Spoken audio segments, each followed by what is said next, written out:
Christy and welcome back to my channel. So right after the historical romance readathon ended last weekend, I mentioned that my family and I were going out of town for like a little getaway, relaxing, like school's out for the summer, like let's go relax and recharge, a little vacation trip.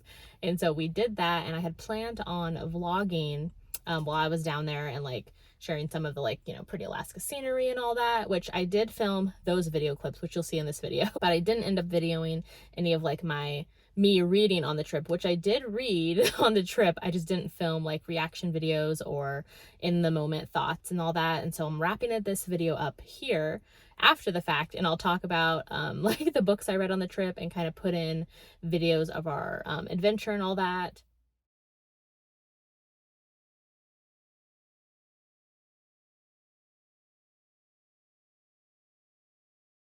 So we ended up going to Homer, Alaska, which is a really nice little harbor town, like right on the edge of the ocean. We actually end up going there every summer. Usually we go later in the year, but this year we decided to go right after school got out. So we had a super fun time. We ended up staying at an Airbnb, and like our room was right above the ocean. So like we were on a boardwalk, and when the tide came in from the ocean, the water would be underneath our room, which was like super cool and fun and like just really relaxing. Like the ocean waves, you know, all day and night was super nice.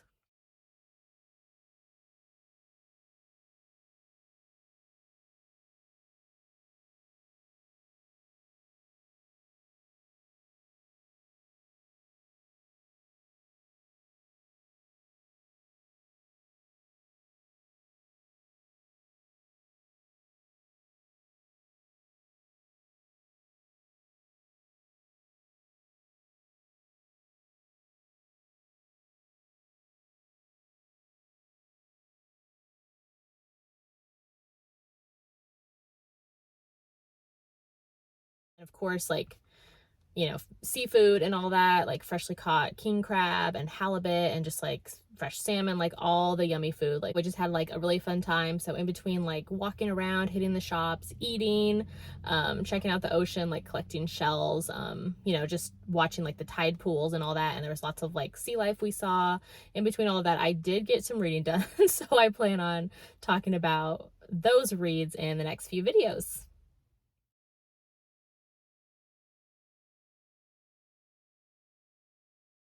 All right, so the first book that I read was an arc of Always Practice Safe Hex. It's the fourth book in Juliet Cross's Stay a Spell series, which is a paranormal, like contemporary series. And I'm on her arc team, so I actually got my copy of this one in the middle of the Mafia Romance Readathon, but then that was going on, and then jumped right into the Historical Romance Readathon. So this one was like burning a hole on my Kindle, like waiting for me to open it and start reading it through all those readathons. So as soon as both of those readathons were done, I couldn't wait to jump into this one. This is going to be out on May 24th, so just next week. And I believe all the previous books in the series, the 3 plus the holiday novella collection, I believe those are all on Kindle Unlimited right now. So if you haven't read this series yet, definitely go read those before this new one comes out. I loved this book. Like I gave it 5 stars. It's my favorite in the series yet. I've said that about a couple of the other books in the series, but like this one is for sure my favorite in the series yet. Like I loved Lavinia and Gareth so much. If you haven't read this series, this is a paranormal series. It's following the Savoy sisters, 6 witch sisters who live in New Orleans. So this book is Lavinia, or she goes by Livy, and she's an influencer witch. And then Gareth, he is a Grimm, which previously in the series, the Grimms have been super like mysterious. They don't share any of their like powers or what they're able to do outside of other Grimms. Like they don't share it with the other supernaturals. So they've been very mysterious so far in the series. And we did get to see Livy and Gareth. They kind of had like a little, kind of like a prequel to their book was in the Walking in a Witchy Wonderland, which was the holiday novella collection. They had a moment in there, and so that kind of led into this book. So if you haven't read that, I recommend going and reading that before jumping into this book. So Livy and Gareth have a rough start, and they kind of become rivals to lovers in this book. They're both competing in a PR contest, and they both get chosen. Like they're 2 of the 3 finalists who have to work together on a charity fundraiser to like show off their skills and all of that. So they kind of had this like rivals, office hate, like to love moments, which was super fun. And Lavinia, like she always usually gets along well with everybody, but like Gareth just like sets her off and she can't, like she doesn't like being around him. So I loved seeing him like flirt with her and she's like what is going on? Like, are you really flirting with me right now? Like we're getting along? Like what's happening? Why are you doing this? And I loved seeing him, like he's so gone for her from the beginning, and their chemistry in this was really good. I loved these two, like they brought all the heat and like delivered. But the best part about it, like their relationship and steamy moments like were made even better because I feel like they had a really great connection, and like this book of how much they were willing to like share of themselves with one another was just done so well. Like I loved their chemistry. And it's just like a deeply romantic book, like swooning all over the place. Like I just loved these two together. This also had a really like emotional bit. Like I definitely teared up and cried at some of these scenes. So Gareth, he became orphaned when he was just 7 years old, and he shares his experience of being a supernatural in a foster care, in the human foster care system, in their world of how that works and like how that did not work for him. And so his story was definitely heartbreaking. I loved seeing how the entire Savoy family like brought Gareth in to their circle and how much that meant to him because like, you know, he hasn't had anybody around him in forever. He doesn't feel like, you know, he can love or anybody will love him. And so it was super nice seeing Livy and her sisters and their significant others like, you know, bring him into the fold. And some of the moments I loved in here were, so one of the sisters, Clara, she has a book club, and so she's always reading like historical romances, which was super fun. And this one, she brings up like Marion Winterbourne by Lisa Kleypas and The Viscount Who Loved Me by Julia Quinn. And then the guys all have a game night, which was super fun to see Gareth with some of the guys who are with the other Savoy sisters and like all of them just having fun.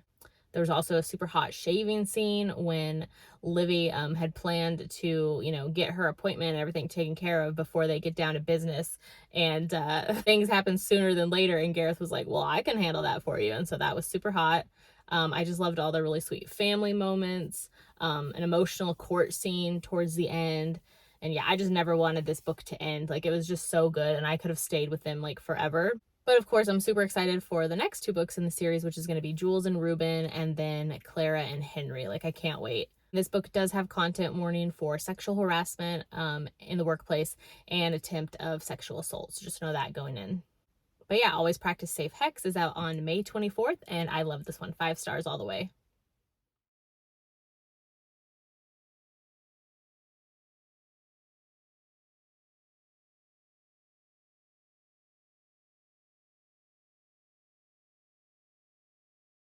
Okay, and then the next book I picked up was an arc of The Godparent Trap by Rachel Van Dyken. This one is out on July 19th.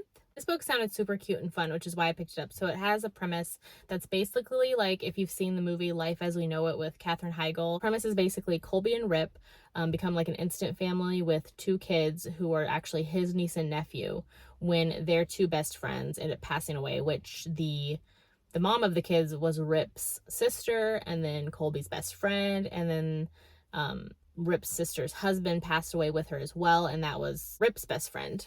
So before they even become this like instant family after the loss of the kids' parents, Colby and Rip had like one terrible date a while, like a couple months back that they kind of flash back to throughout the book. And neither of them have really gotten over that. Like Rip has kind of continued to both hate and like can't figure out why he can't get Colby out of his head. Like she drives him crazy too. Now they're living under the same roof, and so like lots of tension built up. Rip is an accountant and he's described as like a pretty by the book, organized, like everything has its place kind of guy. And then Colby is the complete opposite of him. Like he describes her like multiple times as a hot mess. Like she's just you know, the one with like spills on her shirt and just like emotional, messy. She's just like totally the opposite of him. But she is a travel blogger, so she can work pretty much from anywhere. Had a hard time with Rip's character, especially the beginning of the story, because he's the kind of guy who's like, oh, like she has it so easy, like just staying home with the kids, and like, you know, which I think anybody who is a parent or has stayed home with kids or like, you know, babysat like knows that staying home with kids is like not easy. And especially the 2 kids they have, they're both under 5 years old, and like you know, everything that could go wrong, like, goes wrong when she's home with the kids and, like, learning how to deal with them. But when Rip comes home, all he sees is, like, you know, he makes comments to her, like, multiple times, like, why is the house a mess? Like, why haven't you ordered groceries? Like, why are you still in stained shirt from, like, last night? Have you, like, not even showered today? Like, what's going on with you? Like, how is this not easy to, you know, do the bake sale for the kids' school the next day? Like, why don't you have any of these things done? Like, why are you feeding them processed foods? It's just just, you know, totally hating on it because he doesn't know and he's going to work every day. And so he's like, oh, she has it so easy. So that was kind of annoying for his character, which he actually does end up swapping places with her one time because he's like, you know what, you're complaining like you need to do your travel blogs. Like, you go use my office space and I'll stay home with the kids and like prove how easy this is, which of course it doesn't go well for him. But like at that point I was like, dude, I do not care. There's also like some little side moments in here with his coworker Banks trying to like pretend date Colby, I guess, because Banks is convinced that Rip has feelings for Colby. So he's like, I'll make him jealous, like by pretending to ask you out and go out a couple nights. And then there's also like a mean girl who has her sights set on Rip and works at the office with him, who used to be like the resident high school mean girl, like back in the day, and totally made Colby's life miserable. So there's like just some kind of like just very stereotypical like side stories going on. And like I'm one who actually likes kids in romances, but the kids in this one just, I don't know, they just didn't do it for me. So yeah, I mean, this was a pretty straightforward read, pretty predictable. Like, it was a quick read, it wasn't that long. Like, it's an okay time, but like at the same time I just wanted to get it over with. Like, I was just ready for the end.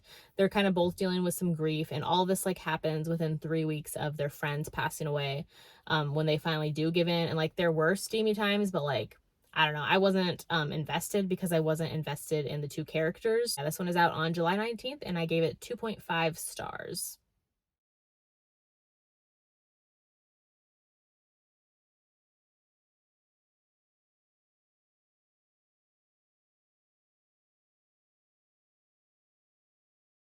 And then the next book that I picked up was Dating Dr. Dill by Nisha Sharma.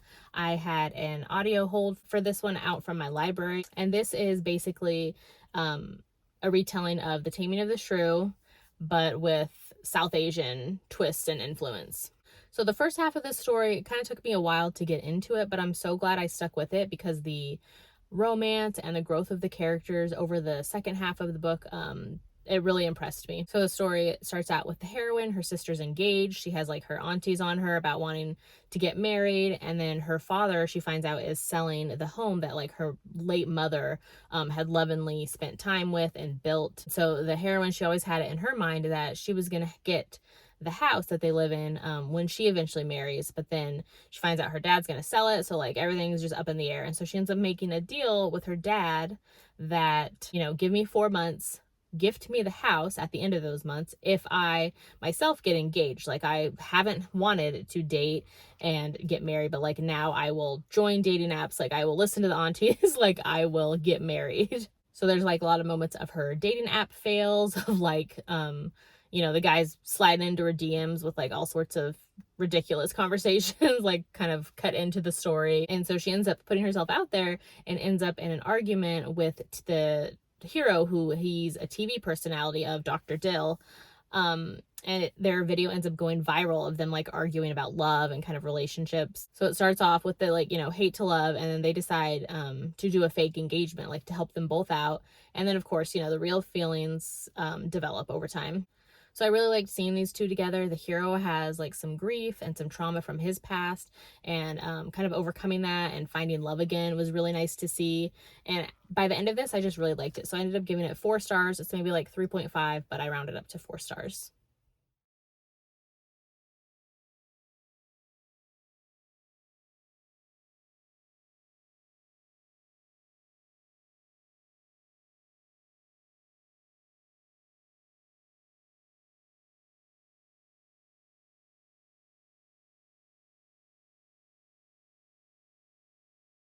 Okay, then when we were down there, like anytime I'm on a trip or like a road trip going to a new town, like I'm gonna be hitting used bookstores or like their local indie bookstores. So the first book I picked up was Slightly Sinful by Marilee Baylog. I love this like super shiny cover. This is the 5th book in her Bedouin series. I've binged the whole series at the very beginning of the year, and this is one of my faves in the series. One is an amnesia romance. We have an injured war hero who gets rescued by the heroine. It also has a fake marriage, fake relationship situation, and then like lots of like intrigue, scandal, theft, like a lot going on. But yeah, I loved the humor. This one has a really fantastic like friend group. Of course, I love the family, the Bedouins. I love this series, and yeah, this is one of my favorites in the series, so I was glad to pick up this one. The next book I got was Midnight Rider by Kat Martin. I haven't read any books by this author, but this one was like in brand new condition, so I had to grab it. There's that really gorgeous step back.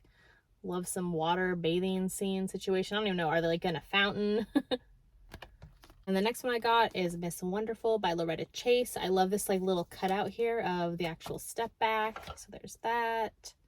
Haven't read this one, but I've heard good things about it. It's actually the first book in the let's see, Carsington Brothers series, which I just read the second book, Mr. Impossible, for the historical romance readathon.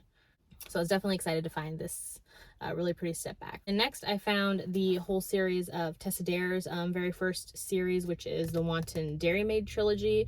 And so I grabbed all of these. And so I already had a copy of this first book, Goddess of the Hunt, which I actually need to read this month because it is part of Jess from Peace Love Books and Lacey from Lacey Book Lovers. It's their Ravished by Romance book club pick for May, so I'm planning on reading this one this month. And so I do already have a copy of this book, but my copy was like a ex-library book, so it's like kind of all tore up, like it has stickers on it, like it's a mess. And this one was like super nice condition, and so I had to grab it.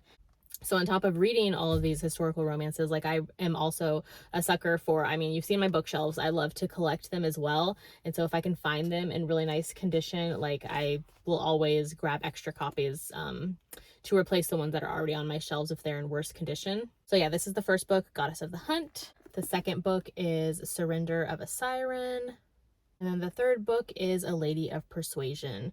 And they haven't done new covers for this series yet of hers, but like they have been doing reprints of some of her books with new covers, and I'm not a fan. So like when I saw these original ones, I had to grab them. So yeah, that was my nice little book haul from there, and I'm happy with these.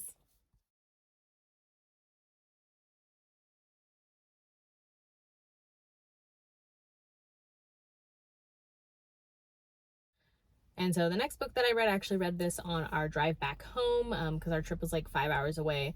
I read Untainted by Lillian T. James. It's a fantasy romance that's on Kindle Unlimited. So this one was just okay for me. I didn't really feel connected to the characters or the relationship or even like the fantasy world. I definitely wanted more and felt more like the story was lacking and the world was lacking in this one. It definitely wasn't awful or like the worst thing I've ever read, but it just didn't do it for me. It had very like YA vibes, a lot. Like there were steamy scenes, but like, I don't know, the way that the story was told and things like that, like it just came off very YA feeling to me, which I went in wanting, you know, like adult fantasy romance, and this just didn't deliver. I do think though that people who really liked or loved Guild, the Plated Prisoner series, I think people who liked that series would love this one.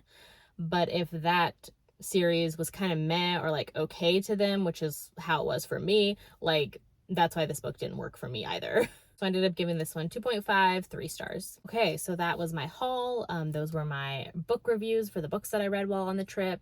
Yeah, thanks for watching my video. Make sure to like, comment, and subscribe so you don't miss out on any of my future videos. If you've read any of the books that I read, let me know your thoughts, or if you plan on picking any of them up, let me know that too.